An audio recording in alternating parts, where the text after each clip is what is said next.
I'm Ben with the BTC Sessions, and this is your Bullish Bit, brought to you by CoinKite.com, bringing you the best hardware to secure your Bitcoin.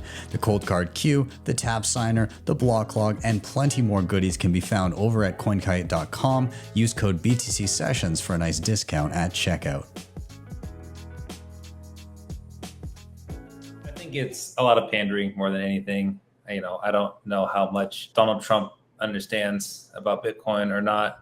He does keep saying he's against CBDC, so he has someone who's in his ear, who's telling him the right things at least, which is great. And he wants to make Bitcoin American.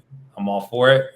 Yeah, Kelly wants to make Bitcoin Salvadoran. And that's something that actually Max Kaiser talks about a lot. Global hash war, where people are going to be fighting over the hash rate more than anything else and looking for stranded energy and different ways to use energy. I think right now it's probably a little bit of pandering. RFK spoke last year at the same conference in Miami. I think that at 2028, more people will understand it and it may be more of a real topic. Maybe it's something that you'll hear in the actual debate.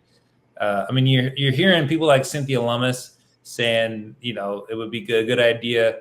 She's a U.S. senator saying it'd be a good idea to put Bitcoin in the U.S. reserves to bolster up the U.S. dollar. And Michael Saylor says the same thing. I don't think he actually believes it. I don't think he believes that you can back the dollar with Bitcoin, but he's smart enough to know to not attack the dollar because he's got a publicly traded company. Speaking of publicly traded companies, if you think about Saylor, why he even got into Bitcoin in the first place, one of them was just because he was getting ignored. Right. And I think that was your point, Phil, with the Russell 2000 is basically there's 10 businesses and every other publicly traded company gets ignored and they just get crapped on all day long.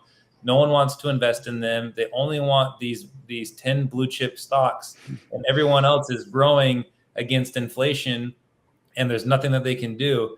And so if you think about Bitcoin from a corporate finance standpoint, it's like igniting a bomb to your stock because it's volatile and traders love volatility. People love volatility. And so you add this thing that's Bitcoin. It's new.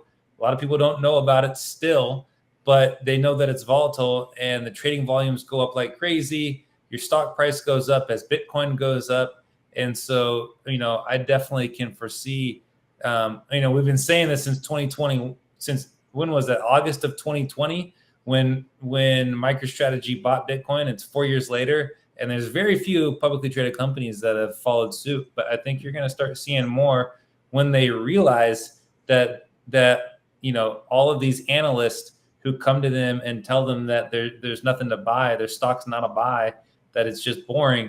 Then they go, well, maybe I might make myself interesting by doing what Saylor did, and all of a sudden they watch the Saylor effect or the Bukele effect or whatever effect you want to call it, the Bitcoin effect, as they start to plug in to what Bitcoin can do for them. And so it's a corporate finance strategy. It's a political strategy. It's an individual strategy. You win when you start to use Bitcoin.